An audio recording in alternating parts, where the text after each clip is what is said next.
E além do presidente Michel Temer, outros 6 nomes do PMDB também fazem parte dessa nova denúncia do Procurador-Geral da República, Eliseu Padilha e Moreira Franco, que são ministros do governo Temer, Eduardo Cunha, ex-deputado, que está preso, Henrique Eduardo Alves, que também foi ministro nos governos Temer e Dilma Rousseff, além de Gedel Vieira Lima, que foi preso na semana passada, e Rodrigo Rocha Loures, ex-assessor do presidente Michel Temer. O próprio Joesley Batista e Ricardo Saldi, ambos da JBS, também foram acusados, são denunciados nessa nova denúncia do Procurador-Geral da República, mas no caso do Joesley e do Saldi, apenas pelo crime de obstrução de justiça e não pelo crime de formação de participação em organização criminosa.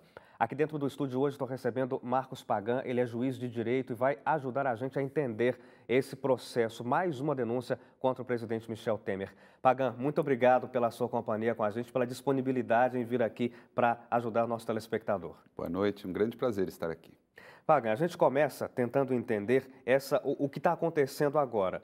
O Procurador-Geral da República apresentou uma denúncia. O que é que isso significa na prática? Nós estamos num momento, na fase final da investigação, em que ela se transmuda, que ela passa para a fase judicial. Então, foram encerradas as investigações. Nessa fase das investigações do inquérito, a colheita de elementos de prova, elementos de informação, que instruem a peça inicial, que é a denúncia. Então, nós estamos exatamente nesse momento em que, formalizada a peça de acusação, ela é submetida ao Poder Judiciário. Só que, nesse caso, isso acontece normalmente em todos os crimes, né? Eu mesmo, como juiz de direito, diversas vezes tive que decidir sobre algum inquérito que me chegou com uma peça de acusação. Mas, nesse momento, nós temos a avaliação do Poder Judiciário para verificar se aqueles elementos, aquelas informações, aquele início de prova, ele é suficiente para que seja instaurada uma acusação, um processo-crime. Nesse caso em específico, como envolve o presidente da República em um crime comum, não um crime de responsabilidade, nós temos um elemento a mais. É preciso que depois da prévia avaliação do Poder Judiciário, da Justiça, nesse caso o Supremo Tribunal Federal, seja submetido, seja enviado ao Congresso, como nós vimos na acusação passada, para que o Congresso dê uma autorização para que a Justiça comece a funcionar durante o mandato. Encerrado o mandato, naquela outra, vai prosseguir. Mas, nesse caso em específico, nós teremos essa mesma sequência de atos. Primeiro, uma análise do Supremo Tribunal Federal. Se o Supremo aceitar a denúncia, ele envia ao Congresso Nacional e o Congresso Nacional diz, pode processar durante o mandato ou não. E depois retorna para o Poder Judiciário para a sequência da ação penal. Ok, entendi. Eu tinha, inclusive, a impressão de que era automático.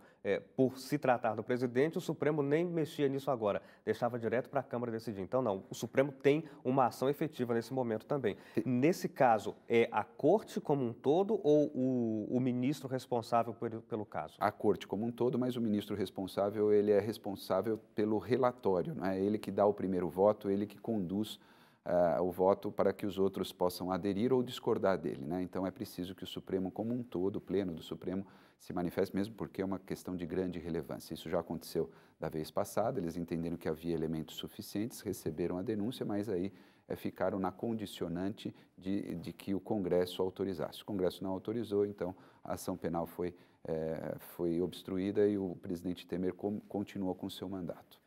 Quando o Supremo vai decidir isso, a gente tem um prazo, tem algo na lei que diga quanto tempo ele tem? Normalmente são 5 dias, né? Depende se é réu preso, aí não temos caso de réu preso, salvo um deles, precisa verificar se algum deles está preso, o prazo é mais diminuto. Mas o Supremo tem agido rápido, porque sabe da importância e porque o país, de certa forma, acaba ficando à mercê dessa situação. Então, o Supremo tem agido com a urgência necessária. Certo.